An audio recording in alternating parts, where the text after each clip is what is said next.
Salam sepak bola, salam sehat, salam sejahtera, dan juga salam hormat saya kepada teman-teman netizen atau warganet yang merupakan viewers, subscribers, and also supporters of channel YouTube Bola Bung Binder. Welcome back teman-teman, dan di konten kedua hari ini saya ingin memberikan analisa dari pertandingan di English Premier League antara Wolves versus Manchester United yang berakhir untuk kemenangan Manchester United dengan skor 0-1.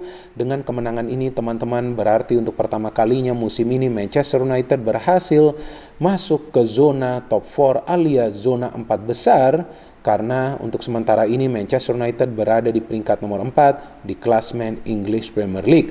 Dan untuk kedua kalinya musim ini Manchester United tidak kemasukan gol dalam dua pertandingan mereka secara berturut-turut.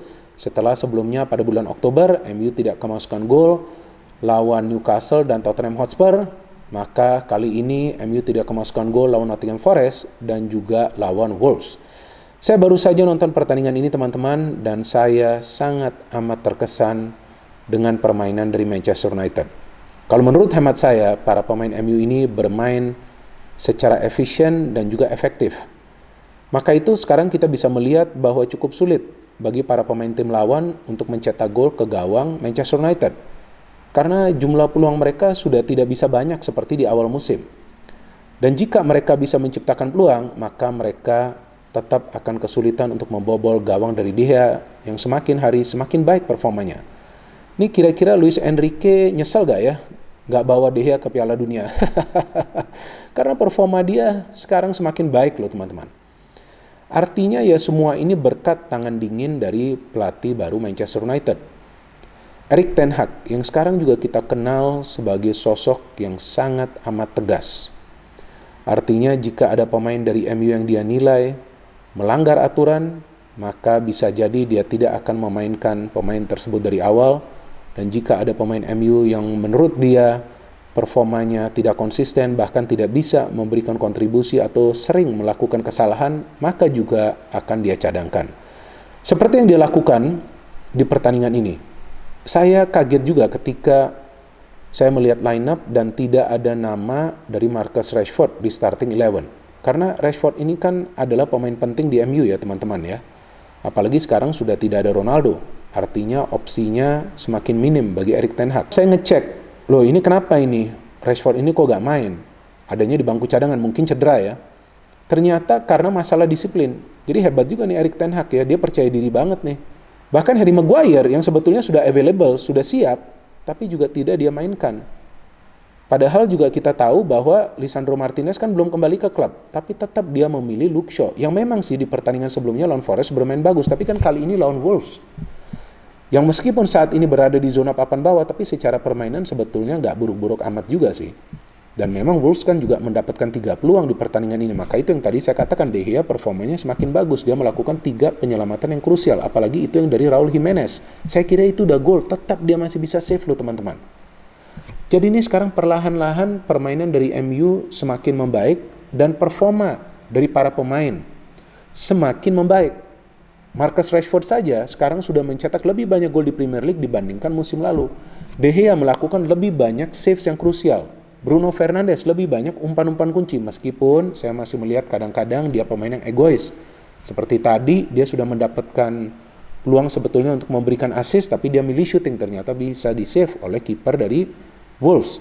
Dan kita bisa melihat peran dari Eriksen semakin matang, peran dari Casemiro sudah menyatu dengan rekan-rekan yang lain. Gak ada ruang lagi nih sekarang bagi Fred atau juga McTominay. Dan di fullback sebelah kiri, Malaysia yang sebelumnya jarang menjadi starter, sekarang menjadi starter, permainannya luar biasa. Gak ada kesalahan dari Malaysia. Luke Shaw juga gak ada kesalahan dan tampaknya dia kompak banget dengan Varane. Di sebelah kanan, Wan-Bissaka yang sebelumnya dinilai nggak bisa main bola dengan benar kan, karena banyak melakukan kesalahan bahkan dalam memberikan passing atau tackling. Permainannya sudah membaik. Nah itu suara petasan, karena kan sudah dekat ya ke New Year, gak apa-apa lah biar tetangga nih lagi main petasan. Saya memilih untuk membuat analisa dari pertandingan yang baru saja berakhir teman-teman. Jadi kalau saya melihat di pertandingan ini juga para pemain MU bermain dengan level disiplin yang sangat tinggi. Artinya mereka coba untuk mengurangi jumlah kesalahan, dan justru mereka memancing para pemain Wolves untuk melakukan kesalahan. Maka itu di menit-menit awal ketika para pemain MU itu melakukan pressing, nah ada kesalahan kan dari pemain Wolves itu, Semedo, yang sebetulnya memberikan back pass dan bisa dibaca oleh Garnacho. Sayang Garnacho itu gak bisa mencetak gol. Sayang banget, sudah one on one. Memang dia pemain muda. Tapi itu adalah situasi yang menguntungkan bagi seorang pemain. One on one nggak ada pressure karena Semedo sudah tertinggal, tapi sayang dia miss. Nah inilah satu-satunya perubahan yang dilakukan oleh Erik ten Hag di lineup, yakni memainkan Garnacho dan bukan Rashford. Karena seperti yang tadi saya jelaskan, yang beritanya bahwa Rashford ini ada masalah disiplin ya, sehingga dia tidak dimainkan dari awal. Dan Garnacho itu seharusnya jika dia mencetak gol, maka itu tentu akan menenangkan para pemain MU. Tentu nanti mereka akan lebih fokus untuk bermain counter attack. Tapi bukan berarti MU gak mendapatkan peluang lagi. Anthony mendapatkan peluang kan dari sundulan. Ketika ada kombinasi passing lagi antara Garnacho dan juga Malaysia. Jadi ini kombinasi passing ini sangat penting bagi para pemain MU. Jarang para pemain MU itu akan langsung memberikan direct pass ke depan, kecuali mereka bisa melihat ada rekannya itu berada dalam posisi yang menguntungkan, atau memang MU itu unggul jumlah pemain ketika mereka bisa menyusun sebuah counter attack. Jadi ini permainan yang mengandalkan sistem, teman-teman. Maka itu seperti yang tadi saya katakan, para pemain MU bermain dengan level disiplin yang tinggi. Mereka nggak mau melakukan kesalahan. Jadi mereka mengikuti terus game plan atau rencana permainan dari pelatih mereka Erik ten Hag, agar permainan mereka bisa sinkron, agar sinergi antar lini itu berjalan. Sehingga memang ketika para pemain MU itu keluar, tampak supportnya sangat baik ketika mereka merancang serangan. Cuma memang salah satu masalah dari MU yang saya lihat sejauh ini adalah dari segi finishing. Sebetulnya MU ini bisa mencetak lebih dari 1 gol di match ini, tapi ya masalah finishing itu menjadi masalah, dan itu juga tampaknya diperhatikan oleh Erik ten Hag setelah apalagi Garnacho miss kan di menit-menit awal, sehingga dia menarik keluar Garnacho dan akhirnya dia memainkan Rashford. Mau tidak mau dia perlu memainkan Rashford untuk memberikan extra pressure ke lini pertahanan dari Wolves, dan akhirnya Rashford bisa mencetak gol. Bagaimana caranya dia mencetak gol? Seperti yang tadi saya sudah jelaskan, kombinasi passing. Malaysia ke Bruno, Bruno ke Rashford, Rashford ke Bruno. Mereka memainkan 1-2 passing. Rashford masuk ke dalam kotak penalti, dia shoot, akhirnya dia bisa mencetak gol. Setelah Rashford mencetak gol, justru MU fokus untuk membangun counter, dan seharusnya tuh Rashford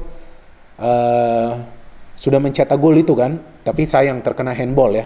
Jadi apa yang bisa kita pelajarin teman-teman dari pertandingan ini, bahwa Erik ten Hag tidak ingin sebetulnya mengganggu chemistry dari timnya. Seandainya Rashford itu tidak melakukan pelanggaran disiplin, maka tentu dia akan bermain dari awal, tapi karena memang dia dianggap melanggar aturan, yang mungkin aturan dari klub atau aturan dari ten Hag, saya juga belum baca berita lanjutannya, ya maka dia tidak dipasang dari awal. Tapi ketika Erik ten Hag tahu bahwa memang nih MU membutuhkan pemain baru, pemain lain dari bangku cadangan, maka dia memainkan Rashford dan juga Harry Maguire. Lihat, dia memainkan Harry Maguire ketika memang MU sudah berada dalam posisi safe. Jadi tampaknya Harry Maguire juga bukan menjadi pilihan lagi bagi Erik ten Hag. Padahal kan bisa saja dia memainkan Harry Maguire ya, melakukan perubahan di lineup karena kan jadwal yang padat. Tapi enggak, dia tetap memilih Luke Shaw, dan Luke Shaw memberikan jawaban yang sangat baik bagi Erik ten Hag bahwa dia bisa bermain di lebih dari satu posisi. Kalau nggak salah, Luke Shaw ini dulu ketika MU masih dilatih oleh Ole juga pernah bermain di center back ya, ketika Ole itu memakai formasi skema 3 center back. Tapi sekarang teman-teman, saya bisa melihat nih bahwa MU menjadi tim yang mengandalkan sistem permainan. Jadi ketika tim itu mengandalkan sistem permainan sama seperti City, ya nanti perlahan-lahan pemain manapun yang main sebagai starter itu akan bisa menjalankan perannya dengan baik. Memang masih jauh perjalanan bagi MU, tapi perlahan-lahan sekarang grafik permainan mereka menanjak. Ya artinya sekarang Erik ten Hag telah memberikan sinyal kepada rival-rivalnya bahwa MU is coming back. Artinya MU dalam perjalanan kembali untuk meraih prestasi di Liga Inggris. Masih dalam perjalanan, belum balik.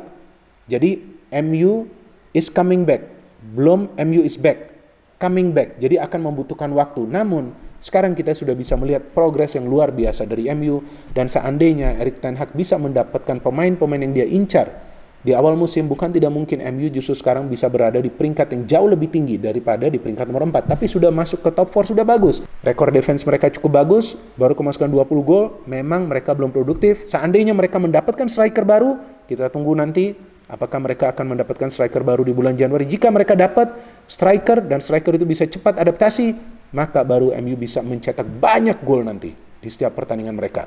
No hate, no politics, only football. Salam sepak bola.